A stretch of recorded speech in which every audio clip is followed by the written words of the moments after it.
The fishing news is brought to you by Shoreline Insurance Agency. Hey anglers, the Fisherman Surf and Inshore Fishing Show is Wednesday, September 12th at the Huntington Hilton. See seminars by the region's best surf and inshore experts. First 500 through the doors receive a goodie bag worth more than the price of admission. Check out the free workshops and see more than 75 vendors with the latest fishing gear. Don't miss this opportunity to get ready for the fall run. Visit thefisherman.com for more information. The latest blast of heat and humidity will be on its way out by tonight as a cold front pushes through, dropping temps back into the 70s for the weekend. The weekend looks a little tough for boaters with east winds 10 to 15 knots and 3 to 4 foot seas for Saturday, kicking up to 15 to 20 knots with 6 to 8 foot seas on Sunday as we start to feel the effects of Hurricane Florence. Fluking offshore of Montauk is definitely the place to be when it comes to numbers of quality fish, but this weekend's weather forecast could make it for some tough fishing conditions. I suspect most anglers will stick to the bays, harbors, and nearshore waters with these east winds. Some quality fluke have been reported from all the bays along the south shore this week, and you can improve your chances of scoring a good one by fishing live baits like snappers, peanut bunker, or spots. Looking at some events, on September 12th, we have the Fisherman's Surf and Inshore Show at the Huntington Hilton, and on September 21st through the 23rd, we have the Montauk Surf Fishing Classic. On the East End, Mike at Star Island Yacht Club reports good numbers of quality fluke at Frisbee's, Cartwright, and the Block Island Windmills. Better numbers of big bass are now coming from Block Island and Southwest Ledge. Porgies remains thick at the lighthouse and along the south side, and no one is having any problems filling sea bass limits at the Pocketbook, the Windmills, Southwest Ledge, and east of Gardner's in 50 to 80 feet of water. I've had some viewers ask me about the nicknames and the locations around the area. A great resource is Captain Siegel's charts. These charts highlight the fishing areas and wrecks and give you precise Latin lines. Let's now check in with our newest correspondent from Montauk, Captain Tom Michalowski of Grand Slam Charters. Thanks, Tim. We're out here in Montauk, beautiful east end of Long Island. Today we're bottom fishing for the most part. This morning I did a trip with a charter, and we basically had a bushel of big sea bass over by Block, came back to Montauk and had 4 keeper fluke. We're kind of more concentrating on fluke this afternoon. We've been out here about 2 hours. We got about 5-6 keepers of fluke, and of course we're also getting some nice live sea bass, big sea bass, and the obligatory monster porgy. Bottom fishing is good right now. Stripers are a little slow, but with the moon coming up next week, that'll pick up too. Get out there and catch some fish. Ken at Tight Lines Tackle in Sag Harbor said weak fish remain the best bet, with lots of yellowfins coming from Noyak Bay and the middle grounds. They range anywhere from 1.5 pounds to 8 pounds, with quite a few 3 to 5 pounders in the mix. We now go to Mike Dean to get the latest from Shinnecock. Thanks, Tim. Much of the same here in Shinnecock the past week. Over the weekend, the winds made it kind of tough to get offshore, although today was a beautiful day, unfortunately, when it was time for everyone to get back to work. Those who did brave it out and get out to the reef caught a good mix of sea bass, knucklehead sea bass that is, nice sized porgies, and some fluke. Short fluke and sea robins as usual in the bay. Surf's been kind of quiet with some schoolies. We got a few earlier around the jetties close to Mariches on small bucktails tipped with spearing. A lot of bait out a couple of miles, so quite a number of boats out there. A lot of whales and dolphins, so hopefully if you guys out there are able to get on some tuna and definitely on that close-in mahi bite. Fall run's coming. Get your gear ready. They're on their way. Look forward to seeing everybody on the 12th at the Hilton for the Fisherman Show. On the South Shore, Captain Al Lorenzetti tells me that there are still big fluke around if you use bigger baits like snappers, and there are weak fish from Porno Woods to Kismet. Also, bonita and false albacore to the east of the inlet, and triggerfish on any structure on the inside and the outside. And there are plenty of sharks on the bunker schools. To the west, I heard from News 12 meteorologist Rich Van Olen, and he told me about false albacore north of the Chicken Canyon and cobia being caught around the Atlantic Beach Reef while fluke fishing. Now let's check in with Captain Joey Leggio. Well, hey Tim, thank you. Reports out of Deb's Inlet, there's some really cool stuff going on right now. I did a shark trip down to the Cholera, and the life there was amazing. There was flying fish, which was so cool to see. We had 15 hits on the sharks, a lot of those small brown sharks just attacking the bait and running. but we came tight with 4 sharks. We had a blue shark, a brown shark, and we had 2 beautiful hammerhead sharks. Coolest thing about it was I had 3 kids. They only freshwater fished. It was their first time saltwater fishing, so they had a blast catching those hammerhead sharks. Today I was out, just got home, and another fun day out there. A little slow on the fluke, but the water's crystal blue, lots of life. The mackerel's always a lot of fun to catch. Those little things fight pretty damn hard. I don't know how they are as food value, but they're a lot of fun to catch anyway. And then we came inshore, hit the AB reef, and again, it's just constant action. Every day, guaranteed, the porgy bite. The porgy bite's amazing. We had some beautiful sea bass mixed in. I'll send you a picture with squiddy with some of the fish. We only pulled 2 keepers there today. If 18 was the limit, 18 inches, we could have limited out. We had probably 15, maybe more, of an 18-inch fluke, all going back, and every one is like this. They're all really fat fish. But of course, what are you gonna do? Two we had a 21 and a 21 and a 22-inch fluke, and then we had some beautiful sea bass, like I said, and the porgy fishing was absolutely amazing.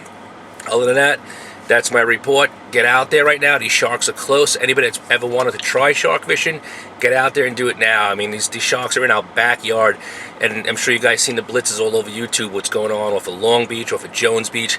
These schools of either brown sharks, or some people are saying they're black tip sharks, are coming up on these bunker schools, and they're going ballistic on them. It's so cool to see. Real National Geographic stuff going on out there. And of course, the bunker schools, the whales, the porpoises.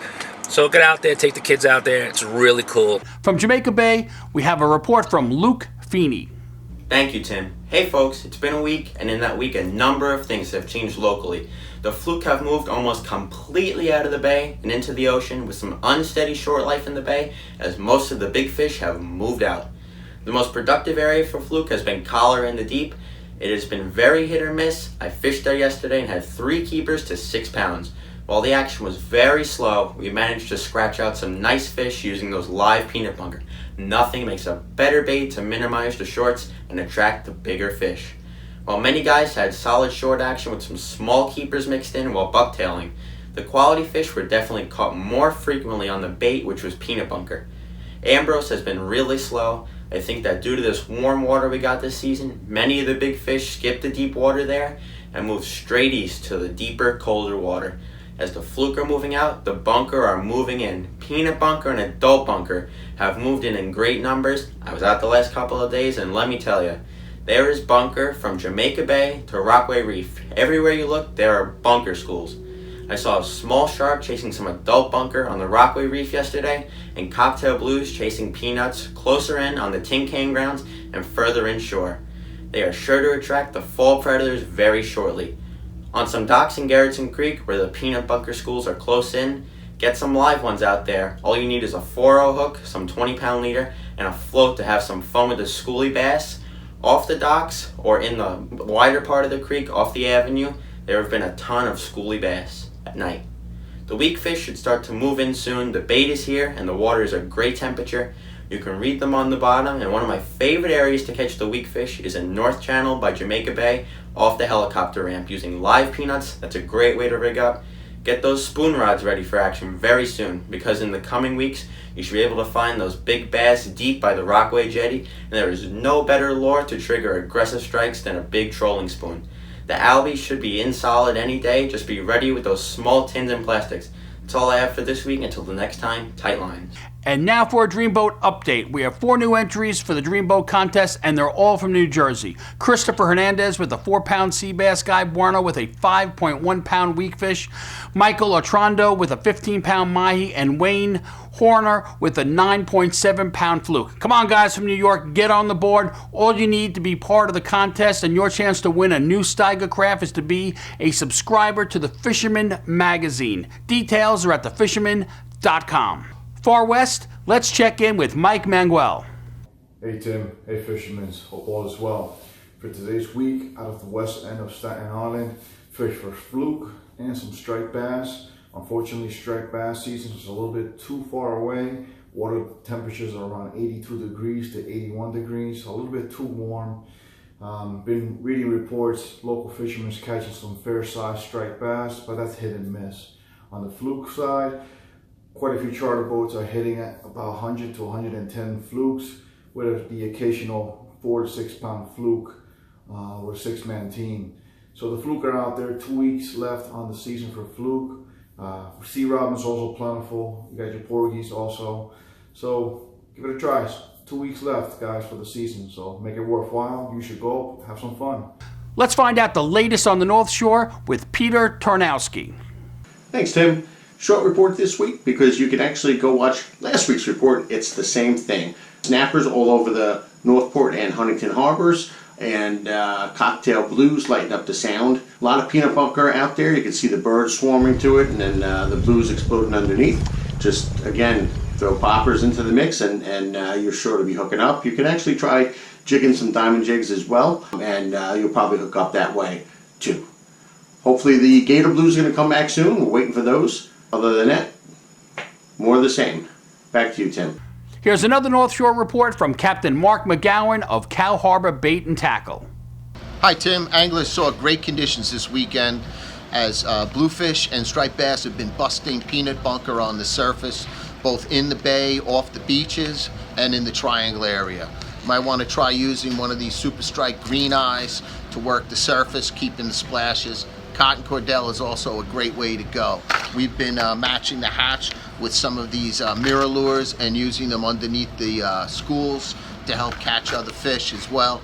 We weighed in fish from striped bass from 20 pounds, largest being 34 pounds, and just overall great conditions. The bluefish have been hitting everything, so if you want, use surface plugs. Great news is that the false albacore made a showing yesterday, and if you're looking for them, these epoxy jigs are a great way to go. I would recommend keeping your eyes out and looking for the birds. The birds are the key because everything that's going on is right underneath the bird action, so you don't have to really keep looking around, just follow the birds. Thanks, Tim, and back to you. Now hold on tight as we get the latest from Hawaiian Dan reporting from the Central North Shore. Thanks, Tim. Aloha from Hawaiian Dan of TalkFishTV.com, reporting for the Fisherman magazine. Out here in the field, as always, where we're doing our very best to provide you with the latest and up-to-date intel so that we can help put you on the catch. Now listen, this week proved absolutely no shortage of fish. The full moon cycle has moved all the bait fish to the surface and started for me a non-stop 5-hour striper blitzing frenzy. And I mean bending rods left and right, double hookups, tons of fun. The trick is to match the hatch. Grain bait and peanut bunker have totally flooded the area in the 1 to 3 inch size. So for me, remember to work the top, middle, and bottom water columns. The top columns are sure to provide you tons of non-stop snapper action, as well as schoolie stripers. And working that bottom with the jig, absolutely non-stop porgy action. So plenty of reasons to get off those couches, load the kids up, grab the fishing rods, and get out there and fish. So until next week, this is Hawaiian Dan from TalkFishTV.com, signing out for the Fisherman. Now back to you, Tim. Aloha!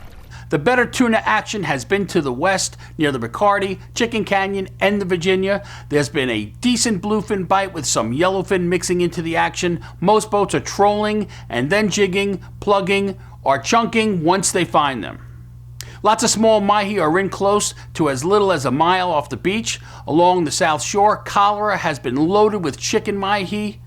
Matt and his buddies from J&H loaded up on them using light spinning tackle. Now let's check in with senior editor Fred Golofaro with the Surf Report. Hey, thanks, Tim. And Labor Day's past us. Plovers are gone. Crowds are gone. Now it's starting to feel like surf fishing season. Got some east winds coming in tomorrow through the weekend. Temperatures dropping down into the 70s. So that should inspire a little more activity and a little more effort around the island's beaches. Fishing-wise, still basically small cocktail bluefish and small bass. That's been the story. Continues to be the story. A little more widespread now. I think that shot of cooler weather last week got a few more people out there fishing. But whether it's the North Shore, South Shore inlets, or Montauk, it's pretty much small bass and small blues. Still no albie showing up except a few at Breezy Point. However, Brian Spreckles did fill me in on, he had a nice shot of Spanish mackerel on the west end to Jones Beach Jetty. Tough time catching him in the beginning, then he switched over to a number 2 Deadly Dick, green finish. And he said it was every cast after that. And you see the photo of him with one of those Spanish now. Those are great eating, by the way, if you get into them. And we have heard of some bonitas scattered around some of the inlets, like particularly Shinnecock and Moriches. I heard of a few in Jones and Fire Island also. So keep an eye out for them. Registration is now open for the Montauk Surf Masters Fall Classic. You can get an application at Paulie's Tackle Shop in Montauk, or you can go to montauksurfmasters.com for more information on that event. And they got some great prizes for the winners, but also their annual awards, some great raffle prizes there too. So check that out. Don't forget the surf show's coming up next week, Wednesday night, 6 to 11 p.m. at the Huntington Hilton.